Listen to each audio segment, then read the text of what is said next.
salon, brimming with figures in various stages of conversation and repose. Several recognizable personages, Rousseau, Voltaire, Diderot, can be discerned among the group, but the most interesting inclusion is the three women circling the room. One is clearly Madame Geoffrin, another is believed to be Susanna Necker, but the third, an elegant woman with a freckled face, remains a mystery. Background. In addition to his contributions to Diderot's Encyclopedia, Rodel was an avid draftsman and appears to have made use of his rendering skill during many of his installments in Madame Geoffrin's salon. The freckled woman appears in several of his sketches, but is never named. Estimated value, unknown. Paris, France, July 29, 1724. 1. Freedom is a pair of trousers and a buttoned coat, a man's tunic and a tricorn hat. If only she had known. The darkness claimed he'd given her freedom, but really there is no such thing for a woman, not in a world where they are bound up inside their clothes and sealed inside their homes, a world where only men are given leave to roam. Addie saunters up the street, a stolen basket hooked over the elbow of her coat. Nearby, an old woman stands in a doorway, beating out a rug, and laborers lounge on cafe steps, and none of them so much as blink, because they do not see a woman walking alone. They see a young man, barely more than a youth, dawdling in the dying light. They do not think how strange, how scandalous it is to see her strolling. They do not think anything at all. To think, Addie might have saved her soul and simply asked for these clothes. It has been 4 years now without a visit from the dark. 4 years, and at the dawn of every one she swears she will not waste the time she has in waiting. But it is a promise she cannot fully keep. For all her effort, Addie is like a clock wound tighter as the day draws near, a coiled spring that cannot loosen until dawn. And even then, it is a grim unwinding, less relief than resignation, the knowledge that it will start again. 4 years, 4 winters, 4 summers, 4 visitless nights. The other ones, at least, are hers, to spend as she likes, but no matter how she tries to pass the time, this one belongs to Luc, even when he is not here. And yet she will not declare it forfeit, will not sacrifice the hours as if they are already lost, already his. Addie passes a group of men and tips her hat in greeting, uses the gesture to pull the tricorn lower on her own brow. Day has not quite given way tonight, and in the long summer light she is careful to keep her distance, knowing the illusion will falter under scrutiny. She could have waited an hour longer and been safe within the veil of night, but the truth is, she could not bear the stillness, the creeping seconds of the clock. Not tonight. Tonight, she has decided to celebrate her freedom. To climb the steps of Sacré-Cœur, sit at the top of the pale stone stairs, the city at her feet, and have a picnic. The basket swings from her elbow, brimming with food. Her fingers have gotten light and quick with practice, and she has spent the last several days assembling her feast: a loaf of bread, a side of cured meat, a wedge of cheese, and even a palm-sized jar of honey. Honey, an indulgence Addie hasn't had since Villon, where Isabelle's father kept a row of hives and skimmed the amber syrup out from markets, leaving them to suck on rinds of honeycomb until their fingers were stained with sweetness. Now she holds her bounty to the waning light, lets the setting sun turn the contents gold. The man comes out of nowhere. A shoulder knocks into her arm, and the precious jar slips from her hand and shatters on the cobbled street, and for an instant Addie thinks she is being attacked or robbed, but the stranger is already stammering out his apologies. "You fool," she hisses, attention flicking from the golden syrup, now glittering with glass, to the man who caused her loss. He is young, and fair, and lovely, with high cheeks and hair the color of her ruined honey. And he is not alone. His companions hang back, whooping and cheering at his mistake. They have the happy air of those who began their evening revels back at midday, but the errant youth blushes fiercely, clearly embarrassed. "My apologies, truly," he begins, but then a transformation sweeps across his face. First surprise, and then amusement, and she realizes, too late, how close they are, how clearly the light has fallen on her face. Realizes, too late, that he has seen through her illusion, that his hand is still there on her sleeve, and for a moment she is afraid he will expose her. But when his companions call for him to hurry on, he tells them to go ahead, and now they are alone on the cobbled street, and Addie is ready to pull free, to run, but there is no shadow in the young man's face, no menace, only a strange delight. "Let go," she says, lowering her voice a measure when she speaks, which only seems to please him more, even as he frees her arm with all the speed of someone grazing fire. "Sorry," he says again. "I forgot myself." And then a mischievous grin.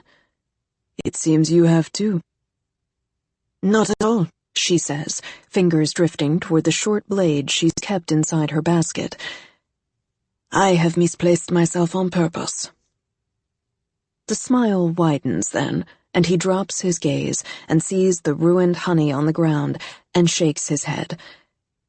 "I must make that up to you," he says, and she is about to tell him not to bother, about to say that it is fine, when he cranes his head down the road and says, "Aha," and loops his arm through hers as if they were already friends. "Come," he says, leading her toward the cafe on the corner. She has never been inside one, never been brave enough to chance it, not alone, not with such a tenuous hold on her disguise. But he draws her on as if it's nothing, and at the last moment he swings an arm around her shoulders, the weight so sudden and so intimate she is about to pull away before she catches the edge of a smile and realizes that he has made a game of it, conscripted himself into the service of her secret. Inside, the cafe is a place of energy and life, overlapping voices and the scent of something rich and smoky. "Careful now," he says, eyes dancing with mischief. "Stay close and keep your head down, or we will be found out." She follows him to the counter, where he orders 2 shallow cups, the contents thin and black as ink. "Sit over there," he says, "against the wall, where the light is not too strong." They fold themselves into a corner seat, and he sets the cups between them with a flourish, turning the handles just so, as he tells her it is coffee. She has heard of the stuff, of course, the current toast of Paris, but when she lifts the china to her lips and takes a sip, she is rather disappointed. It is dark and strong and bitter, like the chocolate flakes she first tasted years ago, only without the edge of sweetness. But the boy stares at her, as eager as a pup, and so she swallows and smiles, cradles the cup, and looks out from beneath the brim of her hat, studying the tables of men, some with their heads bowed close, while others laugh and play at cards or pass sheaves of paper back and forth. She watches these men and wonders anew at how open the world is to them, how easy the thresholds. Her attention flicks back to her companion, who's watching her with the same unbridled fascination. "What were you thinking?" he asks. "Just now." There is no introduction, no formal exchange. He simply dives into the conversation as if they have known each other for years instead of minutes. "I was thinking," she says, "that it must be so easy to be a man." "Is that why you put on this disguise?" "That," she says, "and a hatred of corsets."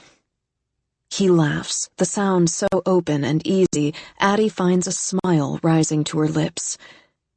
"Do you have a name?" he asks, and she doesn't know if he's asking for her own or that of her disguise, but she decides on Thomas, watches him turn the word over like a bite of fruit. "Thomas," he muses, "a pleasure to meet you. My name is Remy Laurent." "Remy," she echoes, tasting the softness, the upturned vowel. It suits him, more than Adeline ever suited her. It is young and sweet, and it will haunt her, as all names do, bobbing like apples in this dream. No matter how many men she meets, Remy will always conjure him, this bright and cheerful boy, the kind she could have loved, perhaps, if given the chance. She takes another sip, careful not to hold the cup too gingerly, to lean the weight on her elbow and sit in the unself-conscious way men have when they do not expect anyone to study them. "Amazing," he marvels. "You have studied my sex well." "Have I?" "You are a splendid mimic." Addie could tell him that she's had the time to practice, that it has become a kind of game over the years, a way to amuse herself, that she has added a dozen different characters by now, knows the exact differences between a duchess and a marchioness, a docksman and a merchant. But instead, she only says, "We all need ways to pass the time." He laughs again at that, lifts his cup, but then, between one sip and the next, Remy's attention wanders across the room, and he lands on something that startles him. He chokes on his coffee, color rushing into his cheeks. "What is it?" she asks. "Are you well?" Remy coughs, nearly dropping the cup as he gestures to the doorway, where a man has just walked in. "Do you know him?" she asks, and Remy sputters, "Don't you? That man there is Monsieur Voltaire." She shakes her head a little. The name means nothing. Remy draws a parcel from his coat, a booklet, thin, with something printed on the cover. She frowns at the cursive title, has only managed half the letters when Remy flips the booklet open to show a wall of words, printed in elegant black ink. It has been too long since her father tried to teach her, and those were simple letters, loose, handwritten script. Remy sees her studying the page.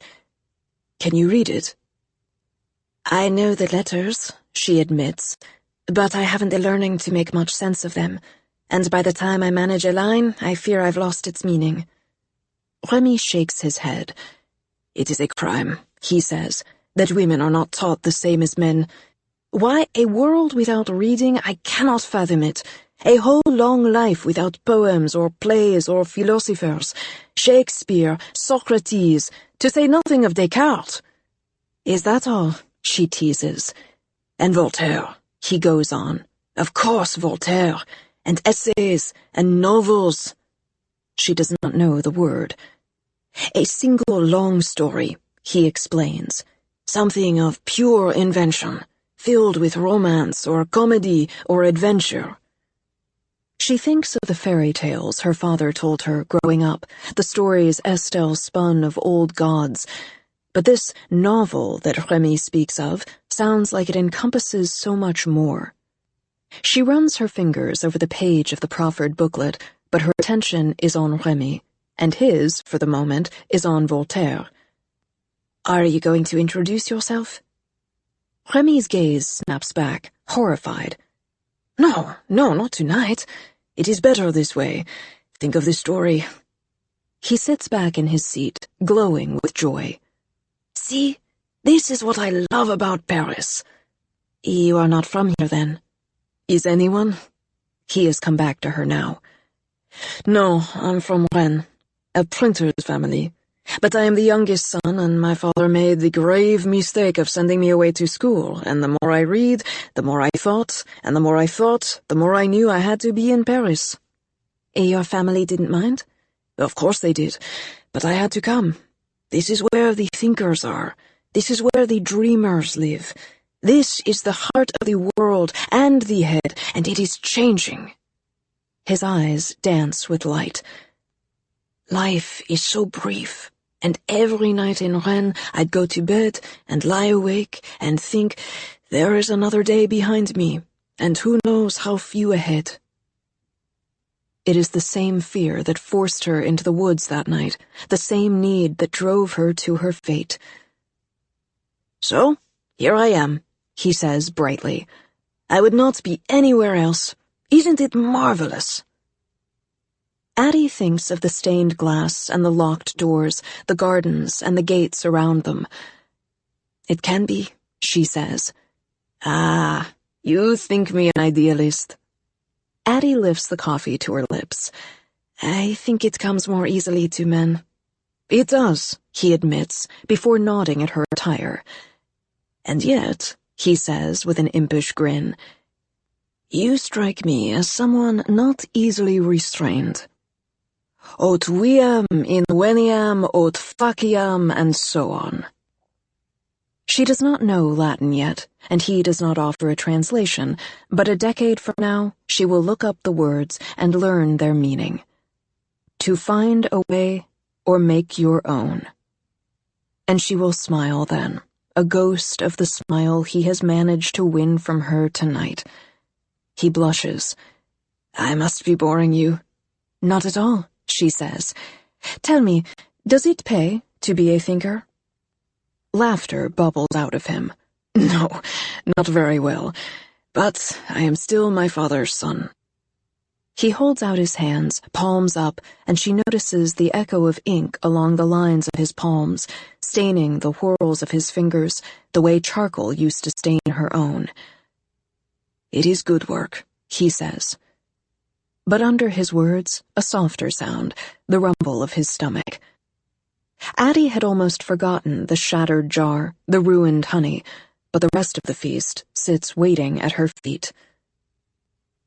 "Have you ever climbed the steps of Sacré-Cœur?" New York City, March 15th, 2014. 2. After so many years, Addie thought she'd come to terms with time. She thought she'd made her peace with it, or that they'd found a way to coexist, not friends by any means, but at least no longer enemies. And yet, the time between Thursday night and Saturday afternoon is merciless, every second doled out with the care of an old woman counting pennies to pay for bread. Not once does it seem to quicken, not once does she lose track of it. She can't seem to spend it, or waste it, or even misplace it. The minutes inflate around her, an ocean of undrinkable time between now and then, between here and the store, between her and Henry. She spent the last 2 nights at a place in Prospect Park, a cozy 2-bedroom with a bay window belonging to Gerard, a children's book writer she met one winter. A king-size bed, a pile of blankets, the soft, hypnotic tick of the radiator, and still she could not sleep. Could not do anything but count and wait and wish that she had said tomorrow, had only to bear 1 day instead of 2. 300 years she's managed to suffer time, but now there is a present and a future. Now there is something waiting ahead. Now she cannot wait to see the look on Henry's face, to hear her name on his lips. Addie showers until the water goes cold, dries and styles her hair 3 different ways, sits on the kitchen island tossing kernels of cereal up into the air, trying to catch them on her tongue as the clock on the wall inches forward from 10:13 a.m. to 10:14 a.m. Addie groans. She isn't supposed to meet Henry until 5:00 p.m., and time is slowing a little more with every minute, and she thinks she might lose her mind. It has been so long since she has felt this kind of boredom, the stir-crazy inability to focus, and it takes her all morning to realize she isn't bored at all. She's nervous. Nervous, like tomorrow. A word for things that have not happened yet. A word for futures, when for so long all she's had are presents. Addie isn't used to being nervous. There's no reason to be when you are always alone, when any awkward moment can be erased by a closed door, an instant apart, and every meeting is a fresh start, a clean slate. The clock reaches 11:00 a.m., and she decides she cannot stay inside. She sweeps up the few fallen pieces of leftover cereal, sets the apartment back the way she found it, and heads out into the late Brooklyn morning. Flits between boutiques, desperate for distraction, assembling a new outfit because for once the one she has won't do. It is, after all, the same one she wore before. Before. Another word that's lost its shape. Addie picks out pale jeans and a pair of black silk flats, a top with a plunging neckline, shrugs the leather jacket over the top, even though it doesn't match. It's still the one piece she cannot bear to leave. Unlike the ring, it won't come back. Addie lets an enthusiastic girl in a makeup store sit her down on a stool and spend an hour applying various highlighters, liners, shades. When it's over, the face in the mirror is pretty, but wrong. The warm brown of her eyes cooled by the smoky shadow around them, her skin too smooth, the 7 freckles hidden by a matte foundation. Luke's voice rises up like fog against the reflection. I would rather see clouds blot out the stars. Addie sends the girl off in search of coral lipstick, and the moment she's alone, Addie wipes the clouds away. Somehow, she manages to shave off hours until it is 4:00 p.m., but she is outside the bookstore now, buzzing with hope and fear. So she forces herself to circle the block, to count the paving stones, to memorize each and every shop front until it's 4:45 p.m. and she cannot bear it anymore. 4 short steps, 1 open door, and a single leaden fear. What if? What if they spent too long apart? What if the cracks had filled back in, the curse sealed around her once again? What if it was just a fluke, a cruel joke? What if, what if, what if? Addie holds her breath, opens the door, and steps in. But Henry isn't there. Instead, there is someone else behind the counter. It is the girl, the one from the other day, who sat folded in the leather chair, the one who called his name when Henry ran out to catch Addie on the curb. Now she leans against the till, paging through a large book full of glossy photos. The girl is a work of art, strikingly pretty, dark skin draped in silver threads, a sweater slouching off one shoulder. She looks up at the sound of the bell. Can I help you? Addie falters, knocked off balance by a vertigo of want and fear. I hope so, she says. I'm looking for Henry. The girl stares at her, studying her. Then a familiar voice comes from the back. B, do you think this looks... Henry rounds the corner, smoothing his shirt, and trails off when he sees Addie. For an instant, a fraction of a moment, she thinks it is over, that he is forgotten and she is alone again, the thin spell made days before snipped like a stray thread. But then Henry smiles and says, You're early. And Addie is dizzy with air, with hope, with light. Sorry, she says, a little breathless. Don't be. I see you've met Beatrice. B, this is Addie. She loves the way Henry says her name. Luke used to wield it like a weapon, a knife grazing her skin, but on Henry's tongue, it's a bell, something light and bright and lovely. It rings out between them. Addie, Addie, Addie. Déjà vu, says B, shaking her head. You ever meet someone for the first time, but you're sure you've seen them before? Addie almost laughs. Yes. I've already fed Book, says Henry, talking to B as he shrugs on his coat. Do not sprinkle any more catnip in the horror section. She holds up her hands, bracelets jingling. Henry turns to Addie with a sheepish grin. You ready to go? They're halfway to the door when B snaps her fingers. Baroque, she says. Or maybe neoclassical. Addie stares back, confused. The art periods? The other girl nods. I have this theory that every face belongs to one. A time. A school. B is a postgrad, interjects Henry. Art history, in case you couldn't tell. Henry here is obviously pure romanticism. Our friend Robbie is postmodern. The avant-garde, of course, not the minimalism. But you... She taps a finger to her lips. There's something timeless about you. Stop flirting with my date, says Henry. Date. The word thrills through her. A date is something made, something planned. Not a chance of opportunity, but time set aside at one point for another, a moment in the future. "Have fun," calls Bee cheerfully. "Don't stay out too late." Henry rolls his eyes. "Bye, Bee," he says, holding the door. "You owe me," she adds. "I'm granting you free access to the books. Almost like a library." "Not a library," he shouts back, and Addie smiles as she follows him up onto the street. It is obviously an inside joke, some shared, familiar thing, and she aches with longing, wonders what it would feel like to know someone that well, for the knowing to go both ways. Wonders if they could have a joke like that, she and Henry, if they can know each other long enough. It is a cold evening, and they walk side by side, not intertwined, but elbows brushing, each leaning a little into the other's warmth. Addie marvels at it, this boy beside her, his nose burrowed down into the scarf around his throat, marvels at the slight difference in his manner, the smallest shift in ease.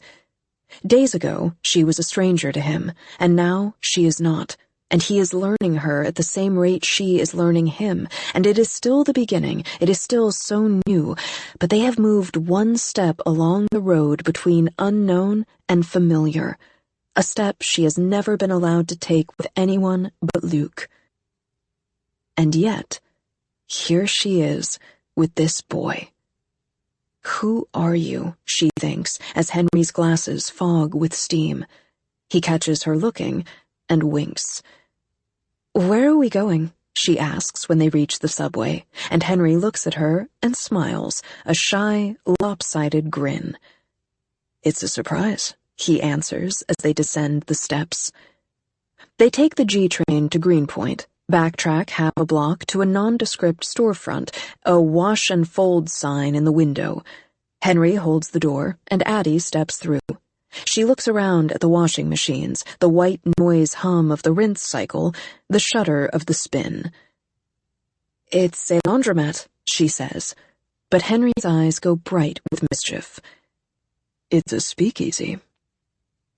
A memory lurches through her at the word, and she is in Chicago, nearly a century ago, jazz circling like smoke in the underground bar, the air heavy with the scent of gin and cigars, the rattle of glasses, the open secret of it all.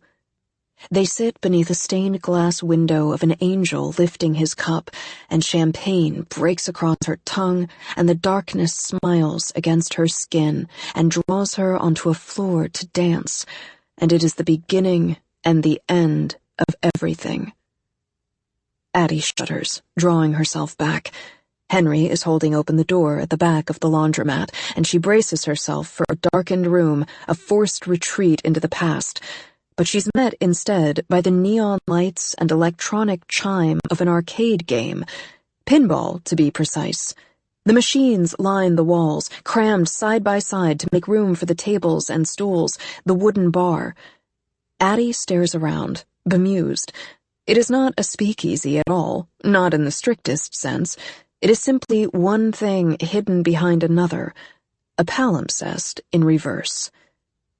"Well," he asks with a sheepish grin, "what do you think?" Addie feels herself smiling back, dizzy with relief. "I love it." "All right," he says, producing a bag of quarters from one pocket. "Ready to lose?" It's early, but the place is far from empty. Henry leads her to the corner, where he claims a pair of vintage machines and balances a tower of quarters on each. She holds her breath as she inserts the first coin, braces for the inevitable clink of it rolling back into the dish at the bottom. But it goes in, and the game springs to life, emitting a cheerful cacophony of color and sound. Addie exhales, a mixture of delight and relief. Perhaps she is anonymous, the act as faceless as a theft. Perhaps, but in the moment, she doesn't care. She pulls back the lever and plays. 3. "How are you so good at pinball?" Henry demands as she racks up points. Addie isn't sure. The truth is, she's never played before, and it's taken her a few times to get the hang of the game, but now she's found her stride. "I'm a fast learner," she says, just before the ball slips between her paddles. "High score," announces the game in a mechanical drone. "Well done," calls Henry over the noise. "Better own your victory." The screen flashes, waiting for her to enter her name. Addie hesitates. "Like this," he says, showing her how to toggle the red box between the letters. He steps aside, but when she tries, the cursor doesn't move. The light just flashes over the letter A, mocking. "It doesn't matter," she says, backing away, but Henry steps in. "New machines, vintage problems." He bumps it with his hip, and the square goes solid around the A. "There we go." He's about to step aside, but Addie catches his arm. "Enter my name while I grab the next round." It's easier now that the place is full. She swipes a couple of beers from the edge of the counter, weaves back through the crowd before the bartender even turns around. And when she returns, drinks in hand, the first things she sees are the letters flashing in bright red on the screen. A-D-I. "I didn't know how to spell your name," he says. And it's wrong, but it doesn't even matter. Nothing matters but those 3 letters glowing back at her, almost like a stamp, a signature. "Swap," says Henry, hands resting on her hips as he guides her over to his machine. "Let's see if I can beat that score." She holds her breath and hopes that no one ever will. They play until they run out of quarters and beer, until the place is too crowded for comfort, until they truly can't hear each other over the ring and clash of the games and the shouts of the other people, and then they spill out of the dark arcade. They go back through the too bright laundromat and then out onto the street, still bubbling with energy. It's dark out now, the sky overhead a low canopy of dense gray clouds, promising rain, and Henry shoves his hands in his pockets, looks up and down the street. "What now?" "You want me to choose?" "This is an equal opportunity date," he says, rocking from heel to toe. "I provided the first chapter. It's your turn." Addie hums to herself, looking around, summoning a mental picture of the neighborhood. "Good thing I found my wallet," she says, patting her pocket. She didn't, of course, but she did liberate a few 20s from the illustrator's kitchen drawer before she left that morning. Judging by the recent profile of him in the Times and the reported size of his latest book deal, Gerard won't miss it. This way. Addie takes off down the sidewalk. "How far are we going?" he asks 15 minutes later, when they're still walking. "I thought you were a New Yorker," she teases. But his strides are long enough to match her speed, and 5 minutes later they round the corner, and there it is. The Nighthawk lights up the darkening street, white bulbs tracing patterns on the brick facade, the word cinema picked out in red neon light across its front. Addie has been to every movie theater in Brooklyn, the massive multiplexes with their stadium seats and the indie gems with worn-out sofas, has witnessed every mixture of new releases and nostalgia, and the Nighthawk is one of her favorites. She scans the board, buys 2 tickets to a showing of North by Northwest, since Henry says he's never seen it, then takes his hand and leads them down the hall into the dark. There are little tables between each seat with plastic menus and slips of paper to write your order on. She's never been able to order anything, of course. The pencil marks dissolve, the waiter forgets about her as soon as he is out of sight, so she leans in to watch Henry fill out their card, thrilled by the simple potential of the act. The previews ramble on as the seats fill up around them, and Henry takes her hand, their fingers lacing together like links in a chain. She glances over at him, painted in the low theater light. Black curls, high cheekbones, the cupid's bow of his mouth, the flicker of resemblance. It is hardly the first time she's seen Luke echoed in a human face. "You're staring," whispers Henry under the sound of the previews. Addie blinks. "Sorry." She shakes her head. "You look like someone I used to know." "Someone you liked, I hope." "Not really." He shoots her a look of mock affront, and Addie almost laughs. It was more complicated than that. Love, then? She shakes her head. No. But her delivery is slower, less emphatic. But he was very nice to look at. Henry laughs as the lights dim and the movie starts. A different waiter appears, crouching low as he delivers their food, and she plucks fries from the plate one by one, sinking into the comfort of the film. She glances over to see if Henry is enjoying himself, but he's not even looking at the screen. His face, all energy and light an hour before, is a rictus of tension. One knee bounces restlessly. She leans in, whispers, "You don't like it?" Henry flashes a hollow smile. "It's fine," he says, shifting in his seat. "Just a little slow." It's Hitchcock, she wants to say, but instead she whispers, "It's worth it, I promise." Henry twists toward her, brow folding. "You've already seen it?" Of course Addie has seen it. First in 1959, at a theater in Los Angeles, and then in the 70s, a double feature with his last film, Family Plot, and then again, a few years back, right in Greenwich Village during a retrospective. Hitchcock has a way of being resurrected, fed back into the cinema system at regular intervals. "Yeah," she whispers back, "but I don't mind." Henry says nothing, but he clearly does mind. His knee goes back to bouncing, and a few minutes later he's up and out of the seat, walking out into the lobby. "Henry," she calls, confused. "What is it? What's wrong?" She catches up with him as he throws open the theater door and steps out onto the curb. "Sorry," he mumbles. "Needed some air." But that's obviously not it. He's pacing. "Talk to me."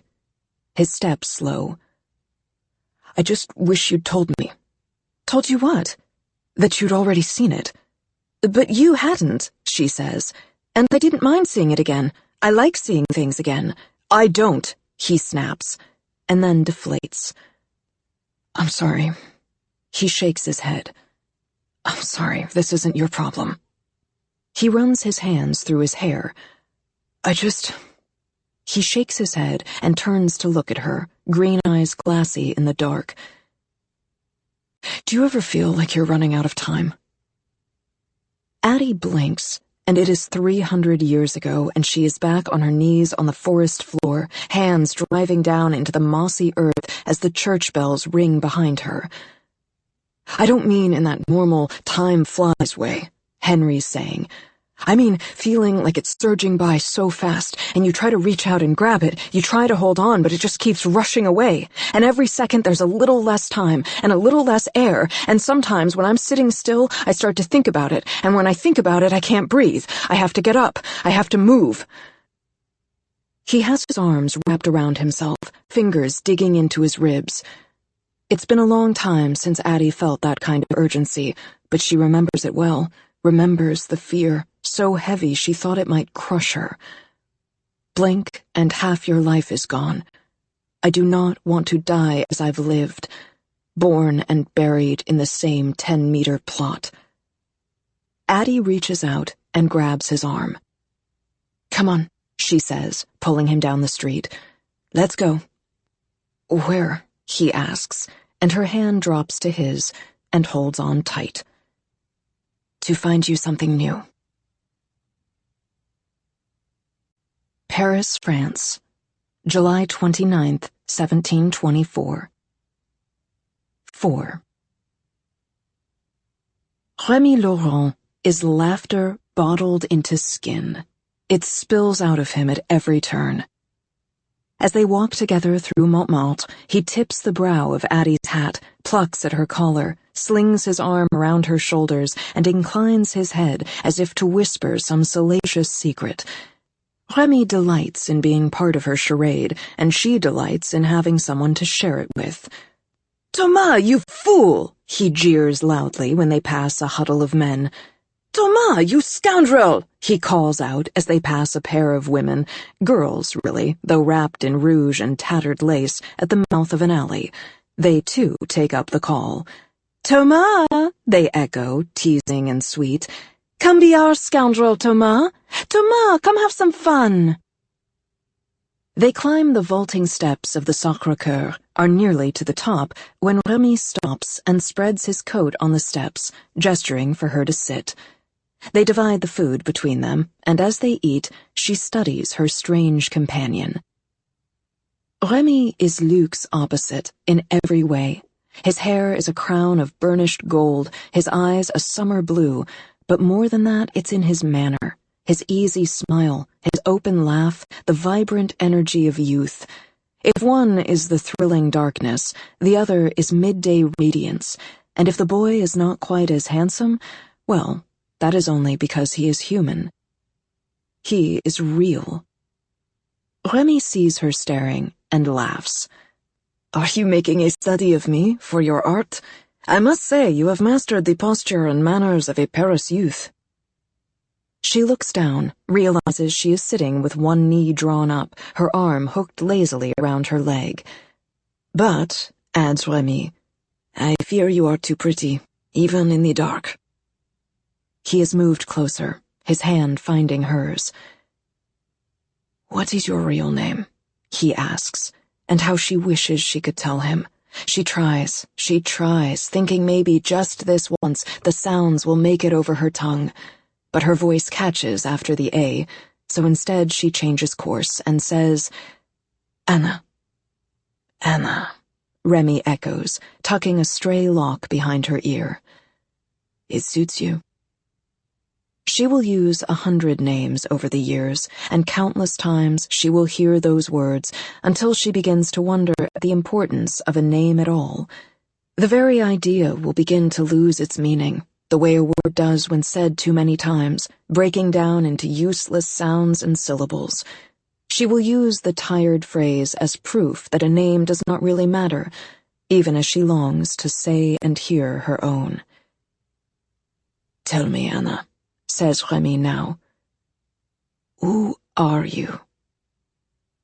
And so she tells him, or at least she tries, spills out the whole strange and winding journey, and then, when it does not even reach his ears, she starts again, and tells him another version of the truth, one that skirts the edges of her story, smoothing the rough corners into something more human.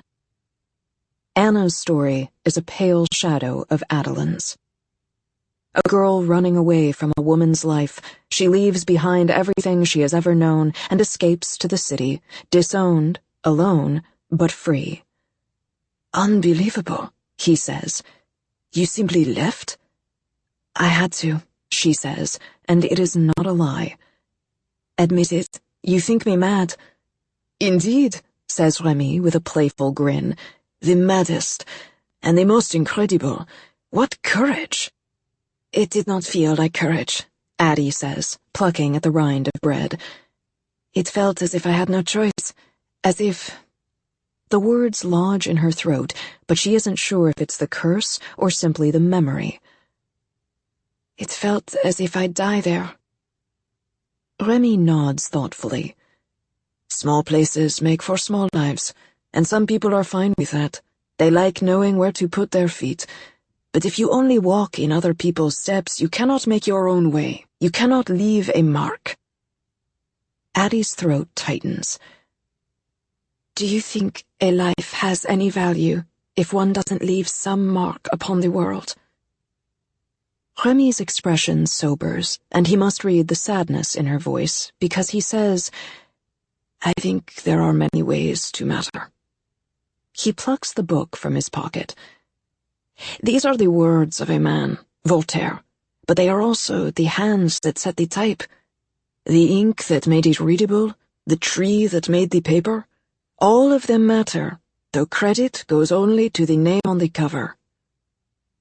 He has misread her, of course, assumed the question stemmed from a different, more common fear.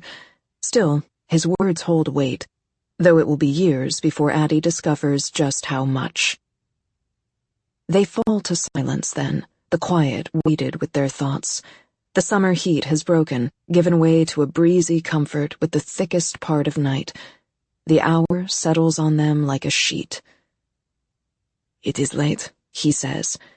Let me walk you home. She shakes her head. You don't have to. But I do, he protests. You may disguise yourself as a man, but I know the truth, and so honor will not let me leave you. The darkness is no place to be alone. He does not know how right he is. Her chest aches at the idea of losing the thread of this night, and the ease beginning to take shape between them, an ease born of hours instead of days or months, but it is something, fragile and lovely. Very well, she says, and his smile, when it answers, is pure joy. Lead the way. She has nowhere to take him, but she sets off in the vague direction of a place she stayed several months before. Her chest tightens a little with every step, because every step brings her closer to the end of this, of them, and when they turn onto the street where she has placed her made-up home and stopped before her imagined door, Remy leans in and kisses her once on the cheek. Even in the dark, she can see him blushing. I would see you again, he says, in daylight or in darkness, as a woman or a man. Please, let me see you again. And her heart breaks, because of course there is no tomorrow, only tonight, and Addie is not ready for the thread to snap, the night to end, and so she answers, Let me walk you home. And when he opens his mouth to protest, she presses on, The darkness is no place to be alone. He meets her gaze, and perhaps he knows her meaning, or perhaps he is as loath as she to leave this night behind, because he quickly offers his arm and says, How chivalrous! And they set off together again, laughing as they realize they are retracing their steps, returning the way they came. And if the walk to her imagined home was leisurely, the walk to his is urgent, threaded with anticipation. When they reach his lodging house, they do not pretend to say goodbye. He leads her up the stairs, fingers tangled now, steps tripping and breathless, and when they reach his rented room, they do not linger on the threshold. There is a faint catch in her chest at the idea of what comes next. Sex has only ever been a burden, a necessity of circumstance, some required currency, and she has, up until now, been willing to pay the price. Even now, she is prepared for him to push her down, to shove her skirts out of the way, prepared for the longing to break, forced away by the unsubtle act. But he doesn't thrust himself upon her. There is an urgency, yes, but Remy holds it taut as rope between them. He reaches out a single, steady hand and lifts the hat from her head, sets it gently on the bureau. His fingers slide up the nape of her neck and through her hair as his mouth finds hers, the kisses shy and searching. And for the first time, she feels no reluctance, no dread, only a kind of nervous thrill, and the tension in the air is laced with breathless hunger. Her fingers fumble for the laces of his trousers, but his own hands move slower, undoing the laces of her tunic, sliding the cloth over her head, unwrapping the muslin bound around her breasts. So much easier than corsets, he murmurs, kissing the skin of her collar. And for the first time since those nights in her childhood bed back in Vion, Addie feels the heat rising in her cheeks, across her skin, between her legs. He guides her back onto the pallet, kisses trailing down her throat, the curve of her breasts, before he frees himself and climbs onto the bed, and onto her. She parts around him, breath hitching at the first thrust, and Remy pulls back, just enough to catch her eye, to make sure she's okay, and when she nods, he drops his head to kiss her, and only then does he press on, press in, press deep. Her back arches as that pressure gives way to pleasure, a deep and rolling heat.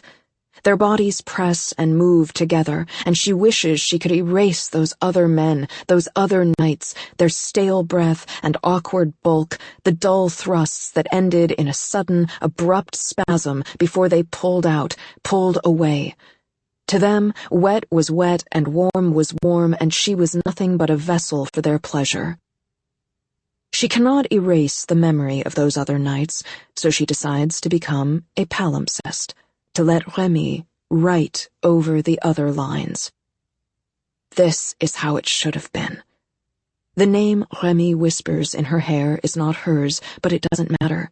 In this moment, she can be Anna. She can be anyone. Remy's breath quickens as his tempo rises and he presses deeper, and Addie feels herself quicken too, her body tightening around him, driven toward the edge by the rocking of his hips and the blonde curls tumbling into her face.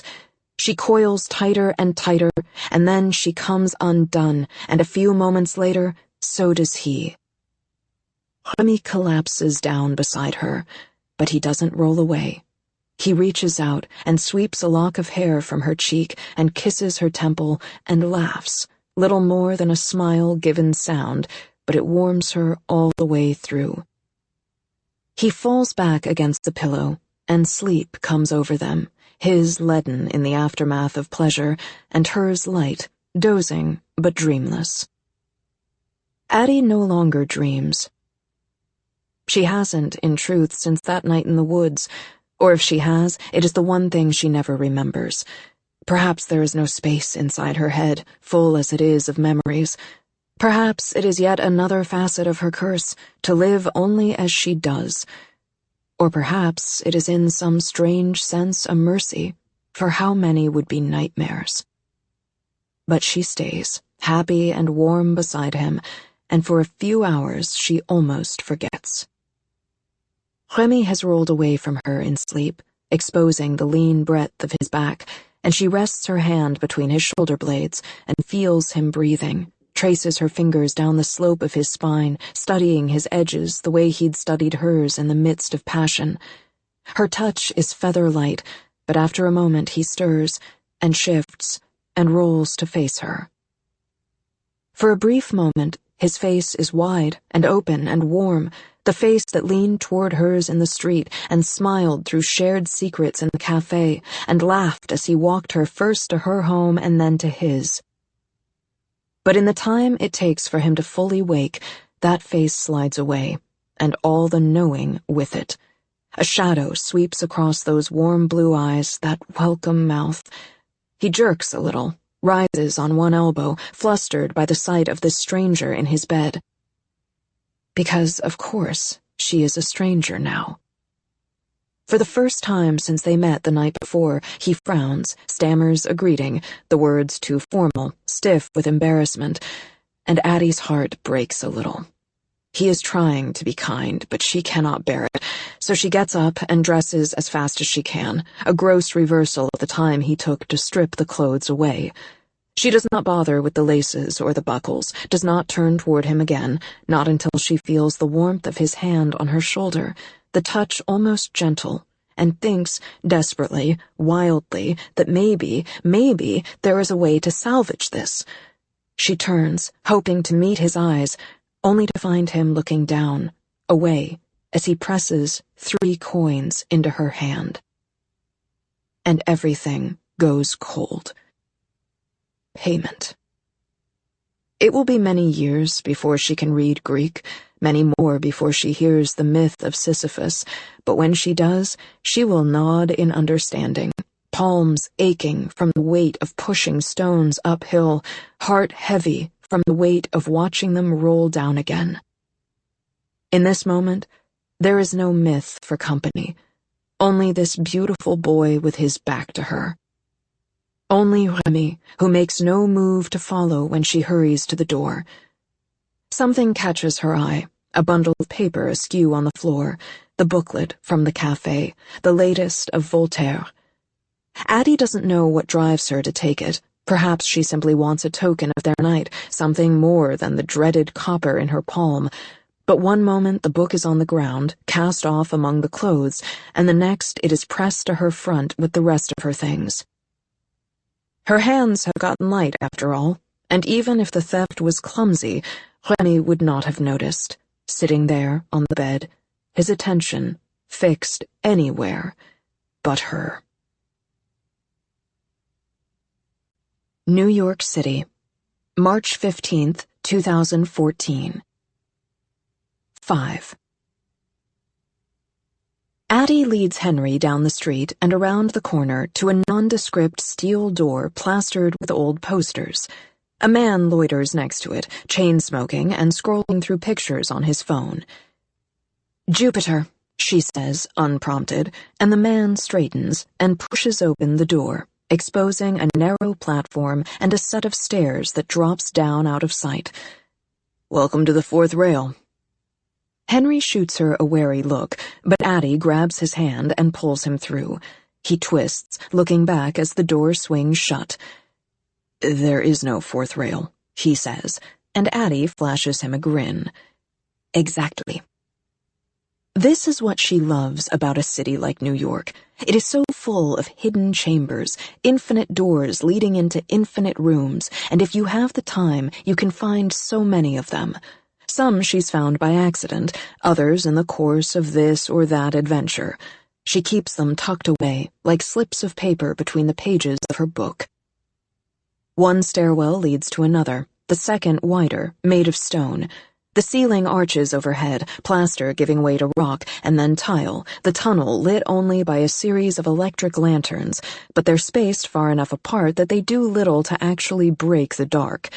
A breadcrumb trail, just enough to see by, which is why Addie has the pleasure of seeing Henry's expression when he realizes where they are. The New York City subway has nearly 500 active stations, but the number of abandoned tunnels remains a matter of contention. Some of them are open to the public, both monuments to the past and nods to the unfinished future. Some are little more than closed tracks tucked between functioning lines. And then, some are secrets. "Addie," murmurs Henry, but she holds up a finger, tilts her head, listening. The music starts as an echo, a distant thrum, as much a feeling as a sound. It rises with every downward step, seems to fill the air around them, first a hum, and then a pulse, and then, at last, a beat. Ahead, the tunnel is bricked up, marked only by the white slash of an arrow to the left. Around the corner, the music grows. One more dead end, one more turn, and sound crashes over them. The whole tunnel vibrates with the force of the bass, the reverb of chords against stone. Spotlights pulse blue-white, a strobe reducing the hidden club to still frames, a writhing crowd, bodies bouncing to the beat, a pair of musicians wielding matching electric guitars on a concrete stage, a row of bartenders caught mid-pour. The tunnel walls are tiled gray and white, wide bands that wrap in arches overhead, bend down again like ribs, as if they are in the belly of some great forgotten beast, the rhythm pulsing through its heart. The fourth rail is primal, heady, the kind of place Luke would love. But this is hers. Addie found the tunnel on her own. She showed it to the musician-turned-manager looking for a venue. Later that night, she even suggested the name, their heads bent over a cocktail napkin. His pen marks, her idea. She's sure he woke up the next day with a hangover and the first stirrings of the fourth rail. 6 months later, she saw the guy standing outside the steel doors, saw the logo they'd designed, a more polished version, tucked beneath the peeling posters, and felt the now familiar thrill of whispering something into the world and watching it become real. Addie pulls Henry toward the makeshift bar. It's simple, the tunnel wall divided into 3 behind a wide slab of pale stone that serves as a pouring surface. The options are vodka, bourbon, or tequila, and a bartender stands waiting before each. Addie orders for them. 2 vodkas. The transaction happens in silence. There is no point trying to shout over the wall of sound. A series of fingers held up, a 10 laid on the bar. The bartender, a slender black guy with silver dusting his eyes, pours 2 shots and spreads his hands like a dealer laying down cards. Henry lifts his glass, and Addie raises hers too, and their mouths move together. She thinks he's saying cheers, while she answers salut, but the sounds are swallowed up, the clink of their shots nothing but a small vibration through their fingers. The vodka hits her stomach like a match, heat blossoming behind her ribs. They set the empty glasses back on the bar, and Addie's already pulling Henry toward the crush of bodies by the stage when the guy behind the bar reaches out and catches Henry's wrist. The bartender smiles, produces a third shot glass, and pours again. He presses his hands to his chest in the universal gesture for, "It's on me." They drink, and there is the heat again, spreading from her chest to her limbs, and there is Henry's hand in hers, moving into the crowd. Addie looks back, sees the bartender staring after them, and there is a strange feeling, rising like the last dregs of a dream, and she wants to say something, but the music is a wall, and the vodka smooths the edges of her thoughts until it slips away, and then they are folding into the crowd. Up above, it may be early spring, but down here it is late summer, humid and heavy. The music is liquid, the air thick as syrup as they plunge into the tangled limbs. The tunnel is bricked up behind the stage, making a world of reverb, a place where sound bends back, redoubles, every note carried, thinning, without trailing off entirely. The guitarists play a complicated riff in perfect unison, adding to the echo chamber effect, churning the waters of the crowd. And then the girl steps into the spotlight. A teenage sprite, a fey thing, Luke would say, in a black baby doll dress and combat boots. Her white blonde hair is piled on her head, done up in twin buns, the ends spiking like a crown. The only color is the slash of her red lips and the rainbow drawn like a mask across her eyes. The guitarists quicken, fingers flying over strings. The air shakes, the beat thumps through skin and muscle and bone, and the girl begins to sing. Her voice is a wail, a banshee's call if a banshee screamed in tune. The syllables bleed together, the consonants blur, and Addie finds herself leaning in, eager to hear the words. But they draw back, slip under the beat, fold into the feral energy of the fourth rail. The guitars play their hypnotic chorus. The girl singer seems almost like a puppet, pulled along by the strings. And Addie thinks that Luke would love her. Wonders for an instant if he's been down here since she'd found it. She breathes in as if she'd be able to smell the darkness, like smoke on the air. But Addie wills herself to stop, empties her head of him, makes space instead for the boy beside her, bouncing in time with the beat. Henry, with his head tipped back, his glasses fogged gray, and sweat sliding down his cheeks like tears. For an instant, he looks impossibly, immeasurably sad, and she remembers the pain in his voice when he spoke of losing time. But then he looks at her and smiles, and it's gone, a trick of the lights, and she wonders who and how and where he came from, knows it is all too good to be true, but in this moment she is simply glad he's there. She closes her eyes, lets herself fall into the rhythm of the beat, and she is in Berlin, Mexico City, Madrid, and she is right here, right now, with him. They dance until their limbs ache, until sweat paints their skin and the air becomes too thick to breathe, until there's a lull in the beat and another silent conversation passed between them like a spark.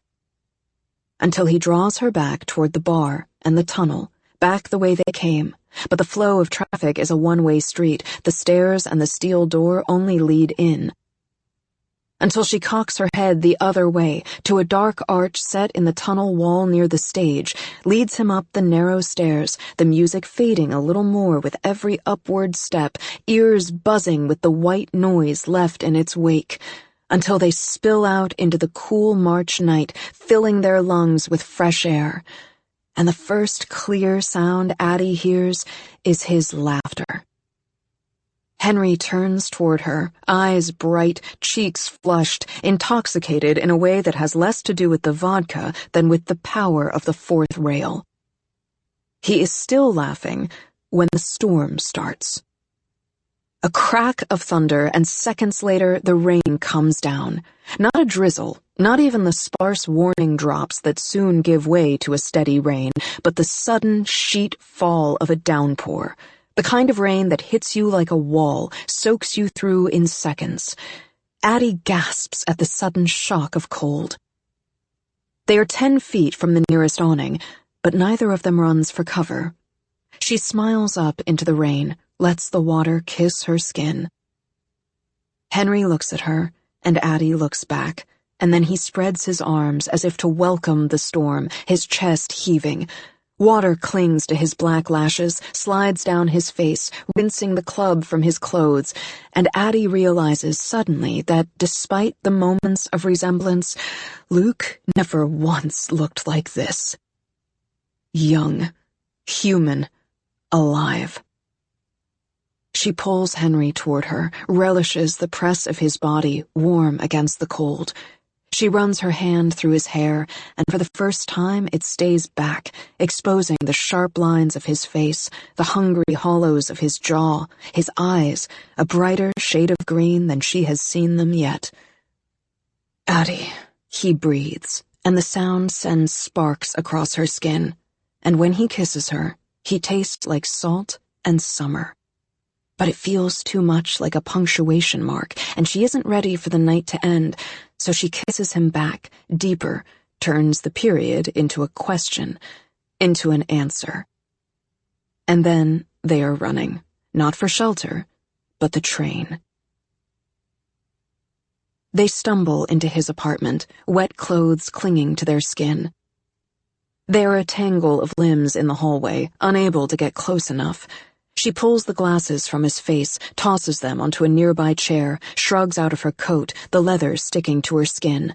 And then they are kissing again, desperate, hungry, wild, as her fingers run over his ribs, hook in the front of his jeans. "Are you sure?" he asks, and in answer, she pulls his mouth to hers, guides his hands to the buttons of her shirt as hers find his belt. He presses her back against the wall and says her name, and it is lightning through her limbs, it is fire through her core, it is longing between her legs. And then they are on the bed, and for an instant, only an instant, she is somewhere else, when else, the darkness folding itself around her, a name whispered against bare skin. But to him, she was Adeline, only Adeline, his Adeline. My Adeline. Here, now, she is finally Addie. "Say it again," she pleads. "Say what?" he murmurs. "My name." Henry smiles. "Addie," he whispers against her throat. "Addie." The kisses trail over her collar. "Addie." Her stomach. "Addie." Her hips. His mouth finds the heat between her legs, and her fingers tangle in those black curls, her back arching up with pleasure. Time shudders, slides out of focus. He retraces his steps, kisses her again, and then she is on top of him, pressing him down into the bed. They do not fit together perfectly. He was not made for her the way Luke was, but this is better, because he is real, and kind, and human, and he remembers. When it is over, she collapses, breathless, into the sheets beside him, sweat and rain chilling on her skin. Henry folds around her, pulls her back into the circle of his warmth, and she can feel his heart slowing through his ribs, a metronome easing back into its measure. The room goes quiet, marked only by the steady rain beyond the windows, the drowsy aftermath of passion, and soon she can feel him drifting down towards sleep. Addie looks up at the ceiling. "Don't forget," she says softly, the words half prayer, half plea. Henry's arms tighten, a body surfacing from sleep. "Forget what?" he murmurs, already sinking again.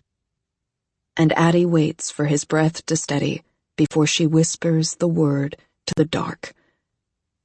"Me." Paris, France, July 29th, 1724. 6. Addie surges out into the night, swiping tears from her cheeks. She pulls her jacket close despite the warmth of summer and makes her way alone across the sleeping city.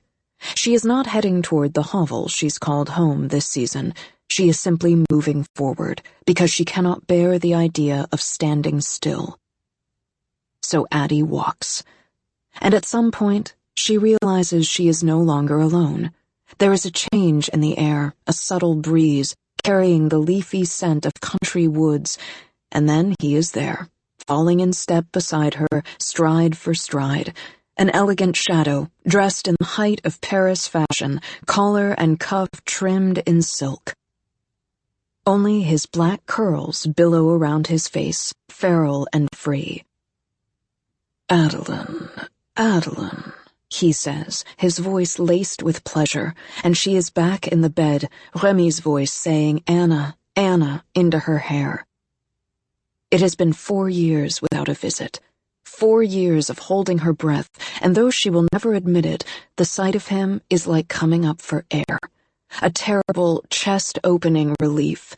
As much as she hates this shadow, this god, this monster in his stolen flesh, he is still the only one who remembers her at all. It does not make her hate him any less. If anything, she hates him more. "Where have you been?" she snaps. Smug pleasure shines like starlight in his eyes. "Why? Have you missed me?" Addie doesn't trust herself to speak. "Come now," Luke presses. "You did not think I would make it easy." "It's been 4 years," she says, wincing at the anger in her voice, too close to need. 4 years is nothing. A breath. A blink. "And yet you come tonight?" "I know your heart, my dear. I feel when it falters."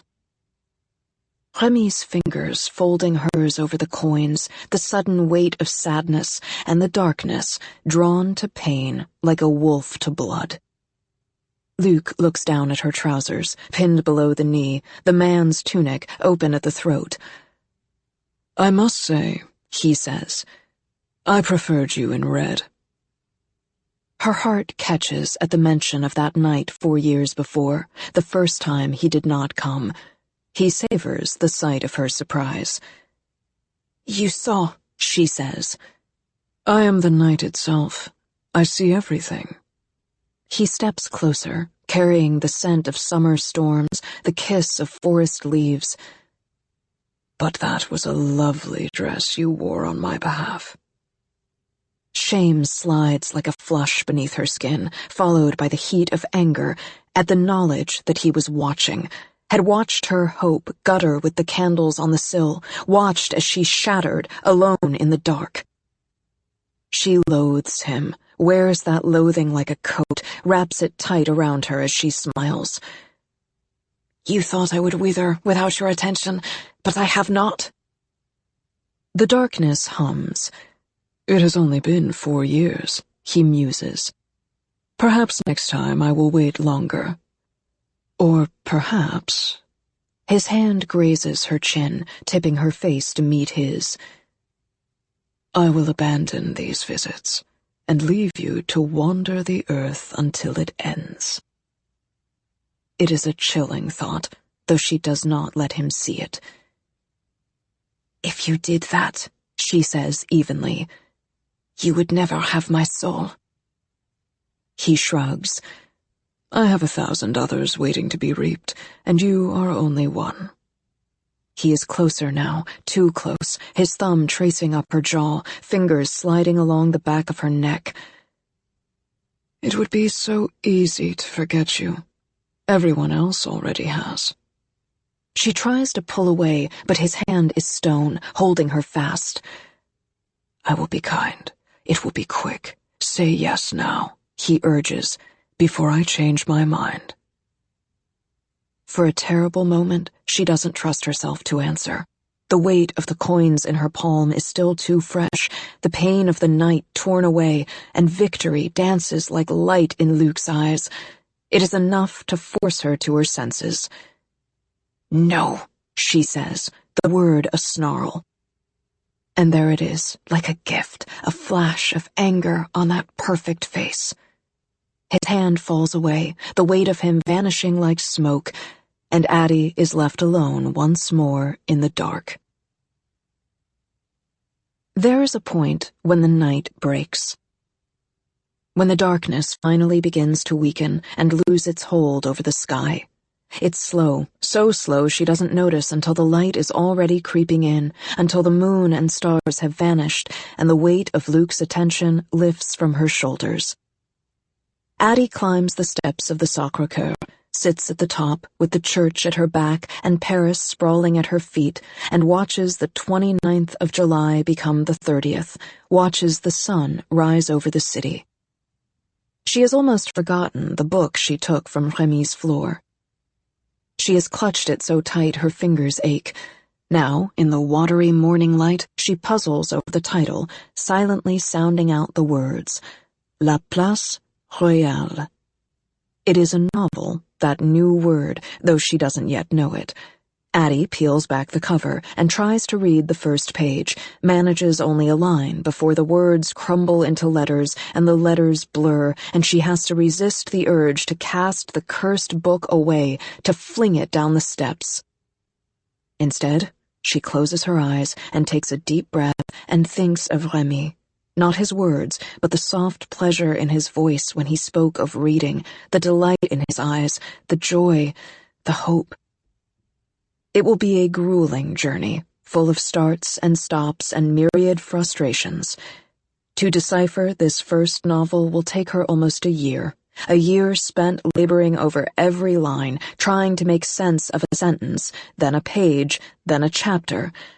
And still, it will be a decade before the act comes naturally, before the task itself dissolves and she finds the hidden pleasure of the story. It will take time. But time is the one thing Addie has plenty of. So she opens her eyes and starts again. New York City, March 16th, 2014. 7. Addie wakes to the smell of toast browning, the sizzle of butter hitting a hot skillet. The bed is empty beside her, the door almost closed, but she can hear Henry moving in the kitchen beneath the soft burble of talk radio. The room is cool and the bed is warm, and she holds her breath and tries to hold the moment with it, the way she has 1,000 times, clutching the past to the present and warding off the future, the fall. But today is different, because someone remembers. She throws off the blankets, scavenges the bedroom floor looking for her clothes, but there's no sign of the rain-soaked jeans or shirt, just the familiar leather jacket draped over a chair. Addie finds a robe beneath and wraps it around her, buries her nose in the collar. It is worn and soft, smells like clean cotton and fabric softener and the faint hint of coconut shampoo, a smell she will come to know as his. She pads barefoot into the kitchen as Henry pours coffee from a French press. He looks up and smiles. Good morning. 2 small words that move the world. Not, I'm sorry. Not, I don't remember. Not, I must have been drunk. Just, good morning. I put your clothes in the dryer, he says. They should be done soon. Grab yourself a mug. Most people have a shelf of cups. Henry has a wall. They hang from hooks on a mounted rack, 5 across and 7 down. Some of them are patterned, and some of them are plain, and no 2 are the same. I'm not sure you have enough mugs. Henry casts her a sidelong look. He has a way of almost smiling. It's like light behind a curtain, the edge of the sun behind clouds, more a promise than an actual thing, but the warmth shines through. It was a thing in my family, he says. No matter who came over for coffee, they could choose the one that spoke to them that day. His own cup sits on the counter, charcoal gray, the inside coated in something that looks like liquid silver, a storm cloud and its lining. Addie studies the wall, trying to make her choice. She reaches for a large porcelain cup with small blue leaves, weighs it in her palm before she notices another. She's about to put it back when Henry stops her. I'm afraid all selections are final. he says, scraping butter over toast. You'll have to try again tomorrow. Tomorrow. The word swells a little in her chest. Henry pours, and Addie leans her elbows on the counter, wraps her hands around the steaming mug, inhales the bittersweet scent. For a second, only a second, she is in Paris, hat pulled down in the corner of the cafe as Remy pushed the cup toward her and said, "Drink." This is how memories are for her, past rising into present, a palimpsest held up to the light. "Oh, hey," says Henry, calling her back. "I found this on the floor. Is it yours?" She looks up and sees the wooden ring. "Don't touch that!" Addie snatches it out of his hand, too fast. The inside of the ring brushes the tip of her finger, rolls around the nail like a coin about to settle, all the ease of a compass finding north. Shit! Addie shudders and drops the band. It clatters to the floor, rolling several feet before fetching up against the edge of a rug. She grips her fingers as if burned, heart pounding. She didn't put it on. And even if she did, her gaze cuts to the window, but it is morning, sunlight streaming through the curtains. The darkness cannot find her here. "What happened?" asks Henry, clearly confused. "Nothing," she says, shaking out her hand. "Just a splinter. Stupid thing." She kneels slowly to retrieve it, careful to touch only the outside of the band. "Sorry," she says, straightening. She sets the ring on the counter between them, splaying her hands on either side. In the artificial light, the pale wood looks almost gray. Addie glares down at the band. "Have you ever had something you love and hate but can't bear to get rid of? Something you almost wish you'd lose, because then it wouldn't be there, and it wouldn't be your fault?" She tries to make the words light, almost casual. "Yeah," he says quietly. "I do." He opens a kitchen drawer and pulls out something small and gold, a Star of David, a pendant missing its chain. "You're Jewish?" "I was." 2 words, and all he means to say. His attention drifts back to her ring. "It looks old." "It is. Exactly as old as she is." They both should have worn to nothing long ago. She presses her hand down over the ring, feels the smooth wooden rim dig into her palm. "It belonged to my father," she says, and it isn't a lie, though it's only the beginning of the truth. She closes her hand around the ring and pockets it. The ring is weightless, but she can feel it. She can always feel it. "Anyway," she says with a too bright smile, "what's for breakfast?" How many times has Addie dreamed of this? Of hot coffee and buttered toast, of sunlight streaming through the windows, of new days that aren't fresh starts, none of the awkward silence of strangers, of a boy or a girl, elbows on the counter across from her, the simple comfort of a night remembered. "You must really love breakfast," says Henry, and she realizes she is beaming down at her food. "It's my favorite meal," she answers, spearing a bite of eggs. But as she eats, the hope begins to thin. Addie is not a fool. Whatever this is, she knows it will not last. She has lived too long to think it chance, been cursed too long to think it fate. She has begun to wonder if it is a trap, some new way to torment her, to break the stalemate, force her hand back into play. But even after all these years, Luke's voice wraps around her, soft and low and gloating.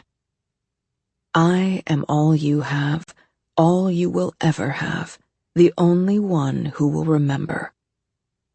It was the one card he always held, the weapon of his own attention, and she does not think he'd give it away. But if it is not a trap, then what? An accident? A stroke of luck? Perhaps she has gone mad. It would not be the first time.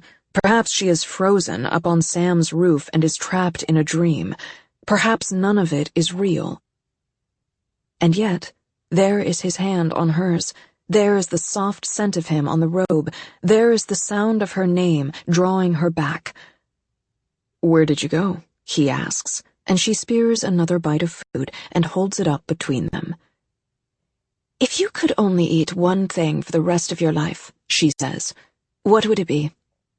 "Chocolate," Henry answers without missing a beat. "The kind so dark it's almost bitter. You?"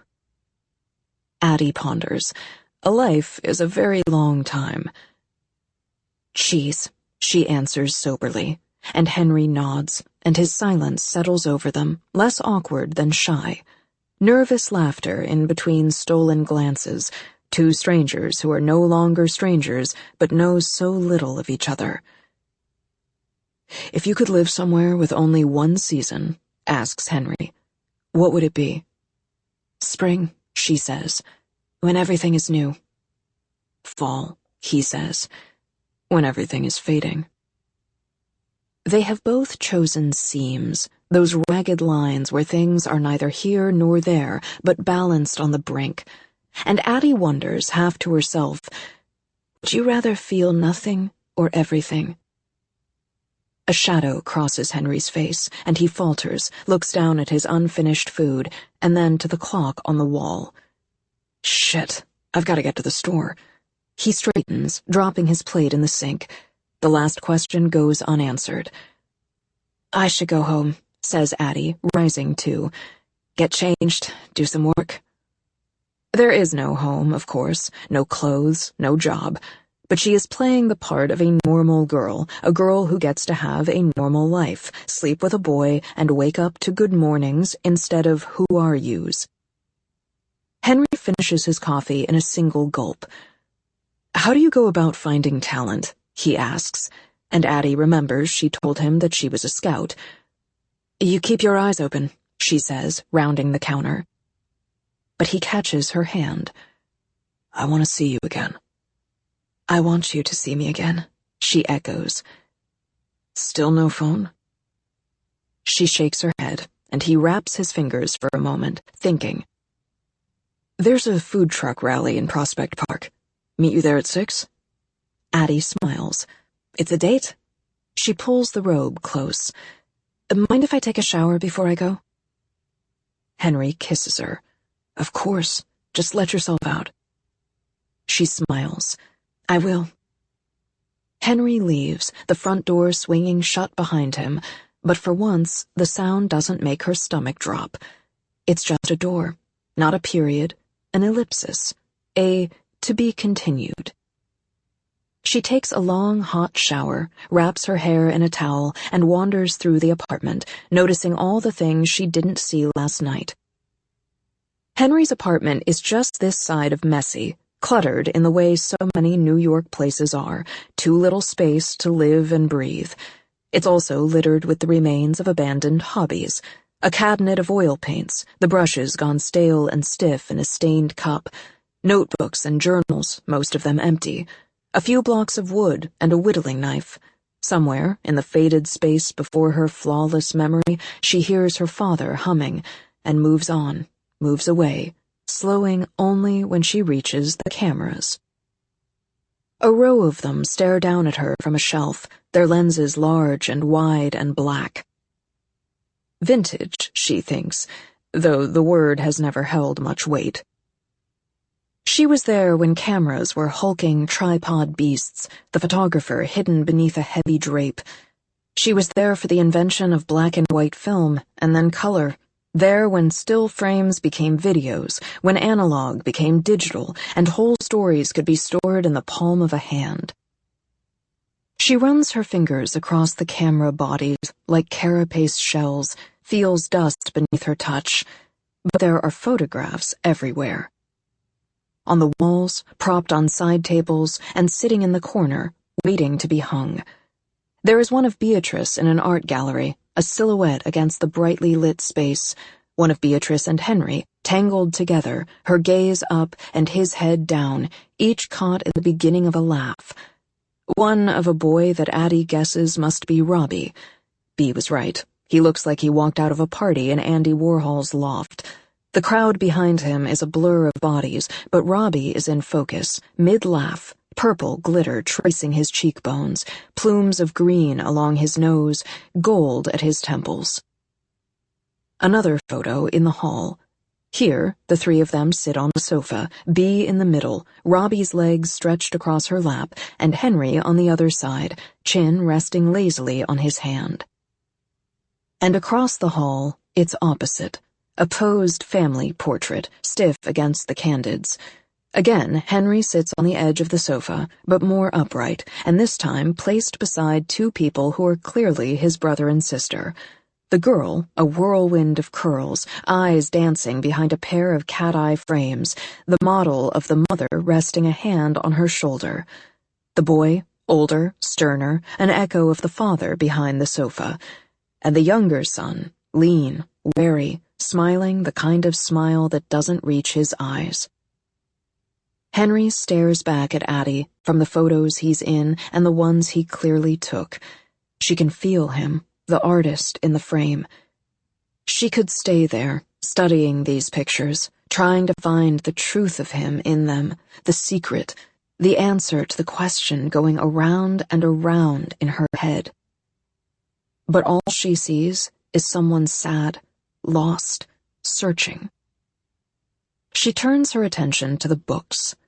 Henry's own collection is eclectic, spilling across surfaces in every room. A shelf in the living room, a narrower one in the hall, a stack beside his bed, another on the coffee table. Comics stacked over a pile of textbooks with titles like Reviewing the Covenant and Jewish Theology for the Postmodern Age. There are novels, biographies, paperbacks, and hardbacks.